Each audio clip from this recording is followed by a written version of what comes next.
आजकल हम अक्सर सुनते हैं, अपने पैटर्न को पहचानो। लेकिन क्या हम सच में जानते हैं कि ये पैटर्न होते क्या हैं? ये कैसे बनते हैं और हमारे जीवन को किस तरह प्रभावित करते हैं?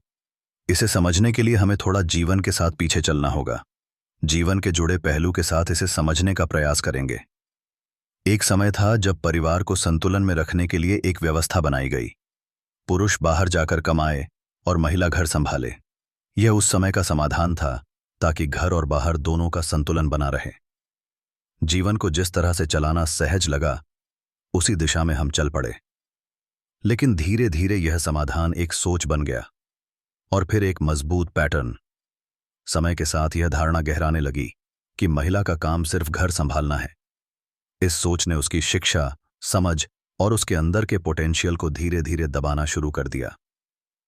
एक समाधान जो जीवन के बहाव को सहज बनाने के लिए था, अब उसी बहाव में एक रुकावट बन गया। तभी समाज में एक सवाल उठा, क्या यही सही है? क्या महिला का स्थान केवल घर की चारदीवारी में सीमित है? और यहीं से शुरू हुई एक नई दिशा। महिलाओं ने शिक्षा पाई, बाहर निकलीं, अपने हुनर और क्षमताओं को पहचाना। लेकिन जैसे जैसे यह नई सोच आगे बढ़ी, यह भी एक नया पैटर्न बन गई और इस नए पैटर्न के भी अपने साइड इफेक्ट्स आने लगे। अगर हम थोड़ा रुक कर देखेंगे तो हम अपने जीवन में पाएंगे कि अब इसने किस ढंग से जीवन में स्थान लिया है।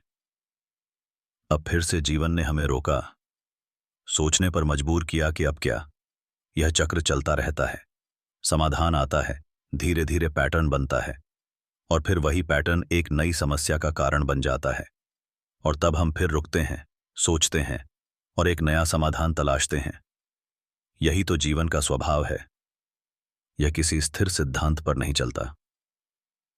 यह बहता है, जैसे नदी बहती है। एक जगह रुकता है, फिर नया रास्ता खोजता है।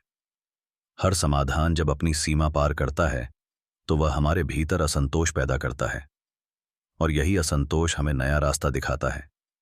इसलिए जरूरी है कि हम सिर्फ समाधान न ढूंढें, बल्कि समय समय पर यह भी देखें कि क्या वह समाधान अब भी जीवन के साथ बह रहा है या एक बोझ बन गया है।